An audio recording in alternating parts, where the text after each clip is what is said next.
자, 이게 이제 72시간 다리입니다. 저 귀순병사가 지프 차량을 타고 이제 속도를 내면서 달려오던 72시간 다리인데 지금 북한이 저기로 또 넘어올 수 있잖아요. 북한군이. 그러니까 저기를 일단 딱 폐쇄를 해놓은 상태라는 소식까지 전해졌습니다. 북한이 굉장히 비상이 걸린 것 같죠. 자, 이런 상황에서 이런 게 궁금했습니다.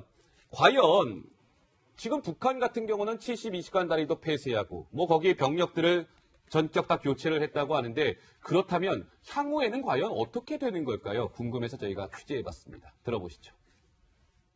북한 병사들이 전격 다 교체됐다 뭐 이런 기사가 나오는데 실제로 가능성이 있는 얘기입니까? 어떻습니까? 100% 교체됐을 가능성이 대단히 높은데 그 이유는 귀순병사를 사살하지 못했기 때문에 그 책임을 물을 수밖에 없고 사상 검토를 해서 후방으로 쫓아보낼 사람들은 쫓아보내고 이렇게 분류하는 작업이 시작됐다고 볼 수 있습니다.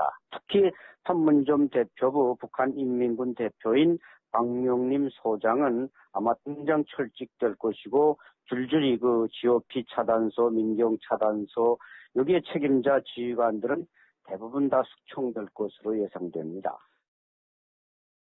자, 뭐 지금 이제 안찬희 소장 이야기를 들어봤는데 황성준 의원께 좀 질문을 드릴까요? 지금 저 북한군 귀순병사가요. 운전병이라는 건 어느 정도 이제 확인이 된 것 같은데 그럼 어디 소속의 운전병이냐가 궁금했는데 그거가 좀 실체가 밝혀지기 시작했다면서요? 우리나라로 치면 이제 헌병에 해당되는 거죠. 헌병이요? 네, 지금 경무대라고 하는데 그쪽의 대좌, 그러니까 우리는 대령이죠. 네. 대령의 운전병이 아닌가 지금 그쪽으로 모아지고 있습니다. 네. 그렇기 때문에 그쪽 출입도 자유롭고요. 다만 그 JS의 근무병은 좀 아니었던 것이 아닌가. 지금 이렇게 지금 밝혀지고 있습니다. 네. 네, 황 의원님 말에 좀 덧붙이자면 그렇게 얘기를 한 좀 근거가 있는데요. 어떤 왜냐하면 근거예요? 72시간 다리를 건너올 때 중간 검문 지점에서 한 번만 잡히는데 사실 그렇다면 그 위에서는 한 번도 검문에서 잡히지 않고 쭉 내려왔다는 거잖아요. 예. 그런 이유 때문에 아무래도 초소의 마음대로 갈 수 있는 어떤 간부의 차량을 몰고 있었던 게 아니겠느냐 이런 얘기가 나오는 거고요. 예. 그리고 사실은 이제 머리가 사실 빡빡민 머리라고 해서 장교는 아니고 아무래도 하사관급이겠다 이런 얘기를 했던 겁니다. 그러니까 노기자 이제 개성 경무대 소속의 이제 그 대자급, 우리의 대령급의 이제 운전병이 아니겠느냐라는 건데 개성에서는 저 판문점까지 한 4km 정도 거리가 되는 거죠. 그렇죠. 4km인데 아무런 검문 없이 쭉 달려오다가 72시간 다리 중간 지점에서 한번 검문을 받는 걸 볼 수가 있어서 예. 그런 식으로 좀 약간 추정을 해볼 수 있고 그리고 이제 특히 중국산 지프 신비를 몰고 온 것 같다라는 어떤 이제 북한 소식통의 얘기까지 있었거든요. 아하. 그렇기 때문에 그 차량 자체가 북한의 이제 그 대작급 간부, 특히 개성 경무대 간부 차량이라고 합니다. 이게 지금 귀순병사가 그 막 몰던 그 차량 기억하시죠? 지프 차량인데 네, 그렇게 추정이 중국산의 네. 신비라는 차량일 가능성이 제기가 된 것이죠. 네, 그래서 여러 가지를 조합해봤을 때 개성 경무대 소속 간부 차량을 운전했던 운전병이 아니겠느냐 이런 관측들이 좀 가능성이 좀 높아지고 있는 상황입니다. 예, 여러 가지 이제 새로운 소식들이 쏙쏙 전해지는 것 같은데 지금 이제 저는 이게 궁금했어요. 이 귀순병사가 이제 의식이 깨어났고 황병규 기자 조금 전에 뭐 일반 병실로 옮겨졌다는 사실 맞는 거죠? 네, 그렇습니다. 오늘 오후에 일반 병실로 옮겨졌다고. 아, 일반 병실로? 예, 이제 발열 상태가 없고 상태가 호전돼서 옮겨졌다고 합니다. 예. 원래는 주말께 옮길 수 있다라고 얘기를 들었던 것 같은데 상태가 생각보다 빨리 호전이 돼서 오늘 옮겨졌다고 전해지고 있습니다. 자, 이 부분까지 저희가 한번 들어가 보도록 하겠습니다. 이제 이 북한 귀순병사가 의식이 깨어나서 뭔가 본인이 알고 있는 북한에 대한 정보를 아마 진술을 할 겁니다. 그러니까 뭐 대자급, 우리의 대령급 운전병이었으면 운전하면서 이런저런 얘기 많이 들었을 거 아니겠습니까?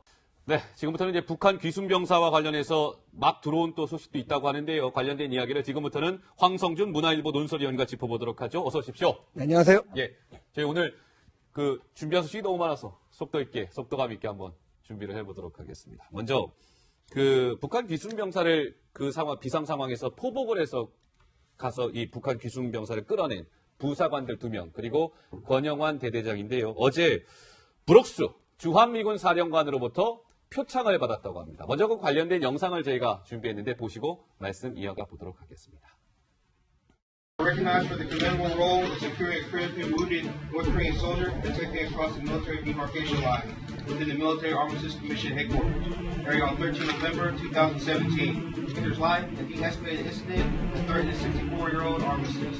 Their actions reflect great credit upon themselves, the unit, the UNCSP-JSA, and on the Rocky-US Alliance. Signed, K. Brooks, General, United States Army, Commander, United Nations Command. 자, 모양도. 공개.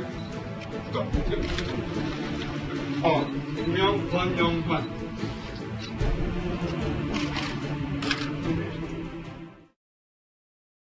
근데 강병규 기자, 저 네. 두 명의 부사관들, 사실 우리가 그냥 부사관이라는 사실만 알았지 신상에 대해서 몰랐잖아요. 좀 네. 밝혀진 게 있습니까? 예, 제가 그래서 좀 정리를 해봤는데요. 일단 송승현 중사와 노영수 중사인데, 송승현 중사는 2010년 특전사 부사관으로 임관을 해서요. 2015년에 JSA 대대에 들어오게 됐습니다. 네. 근데 이제 송 중사를 두고 이제 군 내에서는 에이스 중에 에이스, 그러니까 에이스 대원으로 꼽혔다 이렇게 칭찬이 좀 자자한 것으로 알려지고 있고요. 그렇군요. 반면에 노영수 중사도 좀 칭찬이 있습니다. 특히 이제 무기 장난감을 조립을 하는 거를 부하들에게 가르치기 위해서 본인이 시작을 했다고 그래요. 예. 그러면서 이제 2016년부터 JSA 경비대대에 이제 복무를 하게 됐는데 예. 이제 군 복무 기간 내내 2009년부터 지금까지 쭉 최전방만 골라서 지원을 해서 복무를 했다 이런 얘기가 좀 들려오고 있습니다. 그렇군요. 자, 그렇다면 우리가 그때 그 TOD 영상이라고 하죠. 열 감시 장비. 그 영상을 한번 볼까요? 그때의 장면을 한번 되살려 볼 필요가 있을 것 같습니다. 노은지 기자. 네, 지금 이제 위에 보이는 게 송승현 중사고 밑에가 노영수 중사인데 두 사람이 낮은 포복으로 귀순병, 오청성 병사를 향해서 이제 가고 지금 이렇게 힘겹게 끌어서 이제 밖으로 이동을 시키는 모습을 볼 수가 있었는데 네. 그리고 뒤에는 권영환 대대장이 사실 엄호를 하면서 어머. 두 사람이 이제 안전하게 귀순병사를 구조를 할 수 있도록 이제 엄호를 하고 뒤에서 지켜보는 모습까지 저렇게 TOD 영상에 잡혔습니다. 근데 저 두 명의 부사관이 노은지 기자 스스로 이렇게 내가 저 긴급 상황에 투입이 되겠습니다라고 이렇게 손을 들었다면서요. 맞습니까? 긴박했던 상황에서의 권영환 그 대대장과의 대화 내용이 좀 공개가 됐는데 권영환 중령이 너희들 자신이냐 이렇게 물었더니 두 사람이 네 자신 있습니다 이렇게 얘기를 했다고 하더라고요. 그리고 이어서 오히려 우리에게 이런 기회를 주셔서 감사드립니다 대대장님 이런 얘기까지 했다고 해서 네. 사실은 자원을 해서 이제 계속 복무 중이다 이런 내용도 전해졌고 이번에 이 그 포복 작전에 가게 된 것도 두 사람의 자원이었다 이런 사실이 전해졌습니다. 네, 황성준 의원 보시기에는 어떻습니까? 저 두 명의 부사관들의 이제 신상도 좀 밝혀지게 됐고요. 그런데 뭐 합당한 그냥 그거에 대한 당연한 대가라고 보시는지 아니면 또 뭐 다른 생각이 있으신지 어떻게 보셨어요? 그러니까 이제 뭐 여러 가지 저 작전에 대해서 평가가 있는데요. 그거는 이제 지휘관들의 문제고, 그러니까 대응의 문제 같은 게 나올 때는요. 저 두 부사관은 굉장히 칭찬을 만합니다. 사실은 굉장히 저 어려운 상황 아닙니까? 어떻게 보면 총알이 날아올지도 모르는데 자원에서 간 거죠. 그다음에 일부에서는 뭐 신상을 공개하는 게 너무 심했다라는 주장도 있는데요. 예. 저는 그것도 조금 다르게 생각하는 게 아덴만 작전을 했던 그 부대는 굉장히 특수 작전을 하는 분들입니다. 네. 그렇기 때문에 신상을 공개 안 하는데 물론 저분들도 일반병하고 좀 다릅니다만은 예. 일반적으로 경비병이기 때문에요. 저런 이제 용기를 보여준 거 그리고 훈장까지 받았으니까 좀 이렇게 널리 어떤 귀감이 되는 모델로 삼는 거 나쁘지 않다고 생각합니다. 예, 알겠습니다.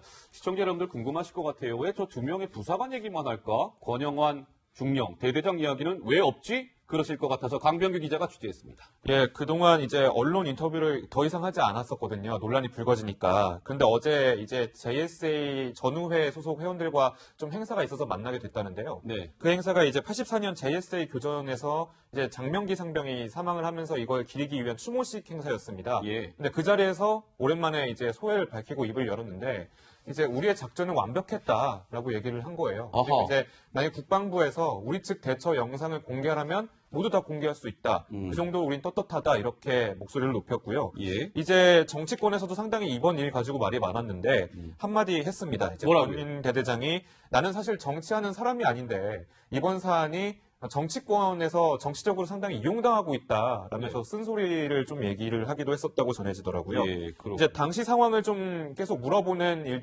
말들이 많아서 그것에 대해서 대답도 했었는데 일단은 그 상황이 발생했을 때 본인 자신의 운전병이 본인의 이런 방탄무랑 방탄복을 다 챙겨주면서 끝까지 이 상황이 끝날 때까지 끝까지 수행하겠다라고 했다고 합니다. 예. 그러니까 이제 권 대대장이 너는 알겠습니다. 위험하니까 뒤에서 지켜라, 오지 마라 이렇게 얘기를 했다고도 전해지고 예. 있습니다. 그런데 노은지 기자 보면 우리는 지금 뭐 부사관, 중령, 대대장한테 뭐 표창도 주고 하는데 남과 북이 희비가 엇갈리고 있죠. 이번 사건 이후에. 네, 어제도 잠시 전해드렸던 게 예. 추격을 했었던 그 경비병력들, 북한군 어떻게 됐을까 이거 좀 전해드렸는데 아무래도 처벌을 좀 받을 것 같다라고 얘기를 했는데 이게 실제였습니다. 그래서 당시 이제 JSA 경비병력들은 장교를 포함해서 한 40명 정도 된다고 하는데 전원이 교체가 됐다고 하고요. 그리고 북한 그 귀순병사가 넘어왔던 72시간 다리는 다리 자체가 폐쇄가 됐다고 해서 예. 우리는 사실 표창을 주고 북한군 전원은 저런 식의 징계를 받는 아주 이제 극명한 대비를 보였습니다. 오늘 받는 걸 볼 수가 있어서 예. 그런 식으로 좀 약간 추정을 해볼 수 있고 그리고 이제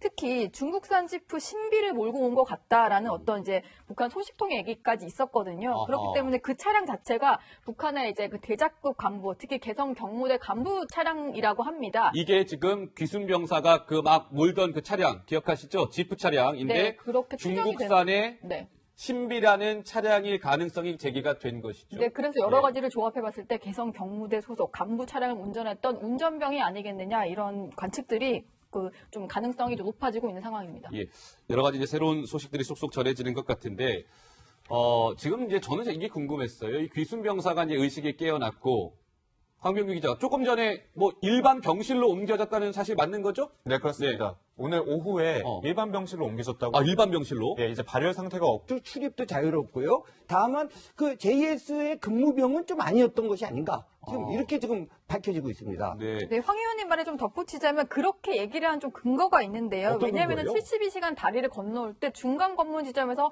한 번만 잡히는데 사실 그렇다면 그 위에서는 한 번도 검문에서 잡히지 않고 쭉 내려왔다는 거잖아요. 예. 그런 이유 때문에 아무래도 초소의 마음대로 갈 수 있는 어떤 간부의 차량을 몰고 있었던 게 아니겠느냐 이런 얘기가 나오는 거고요. 예. 그리고 사실은 이제 머리가 사실 빡빡민 머리라고 해서 장교는 아니고 아무래도 하사관급이겠다 이런 얘기를 했던 겁니다. 그러니까 노 기자 이제 개성 경무대 소속의 이제 그 대작급, 우리의 대령급의 이제 운전병이 아니겠느냐라는 건데, 개성에서는 저 판문점까지 한 4km 정도 거리가 되는 거죠? 그렇죠. 4km인데 아무런 검문 없이 쭉 달려오다가 72시간 다리 중간 지점에서 한번 검문 검토를 해서 후방으로 쫓아보낼 사람들은 쫓아보내고 이렇게 분류하는 작업이 시작됐다고 볼 수 있습니다. 특히 판문점 대표부 북한인민군 대표인 박명림 소장은 아마 당장 철직될 것이고 줄줄이 그 GOP 차단소, 민경 차단소 여기에 책임자 지휘관들은 대부분 다 숙청될 것으로 예상됩니다. 자, 뭐 지금 이제 안찬희 소장 이야기를 들어봤는데 황성준 의원께 좀 질문을 드릴까요? 지금 저 북한군 귀순병사가요. 운전병이라는 건 어느 정도 이제 확인이 된 것 같은데, 그럼 어디 소속의 운전병이냐가 궁금했는데 그거가 좀 실체가 밝혀지기 시작했다면서요? 우리나라로 치면 이제 헌병에 해당되는 거죠. 이게, 헌병이요. 네, 그 지금 경무대라고 하는데 그쪽의 대좌, 그러니까 우리는 대령이죠. 네. 대령의 운전병이 아닌가 지금 그쪽으로 모아지고 있습니다. 네. 그렇기 때문에 그 상태가 호전돼서 이게 옮겨졌다고 합니다. 예. 원래는 주말께 옮길 수 있다라고 얘기를 들었던 것 같은데 상태가 생각보다 빨리 호전이 돼서 오늘 옮겨졌다고 전해지고 있습니다. 자, 이 부분까지 저희가 한번 들어가 보도록 하겠습니다. 이제 이 북한 귀순병사가 의식에 깨어나서 뭔가 본인이 알고 있는 북한에 대한 정보를 아마 진술을 할 겁니다. 그러니까 뭐 대작급, 우리의 대령급 운전병이었으면 운전하면서 이런저런 얘기 많이 들었을 거 아니겠습니까?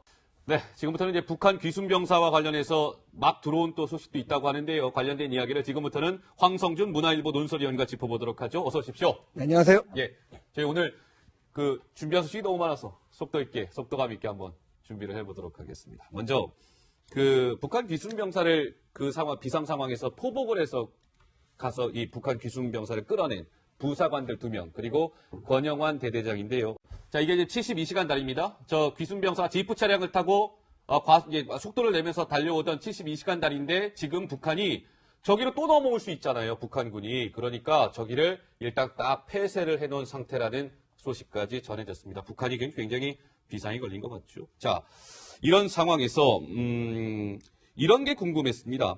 과연 지금 북한 같은 경우는 72시간 다리도 폐쇄하고 뭐 거기에 병력들을 전격 다 교체를 했다고 하는데 그렇다면 향후에는 과연 어떻게 되는 걸까요? 궁금해서 저희가 취재해봤습니다. 들어보시죠. 북한 병사들이 전격 다 교체됐다 뭐 이런 기사가 나오는데 실제로 가능성이 있는 얘기입니까? 어떻습니까? 100% 교체됐을 가능성이 대단히 높은데 그 이유는 귀순병사를 사살하지 못했기 때문에 그 책임을 물을 수밖에 없고 사상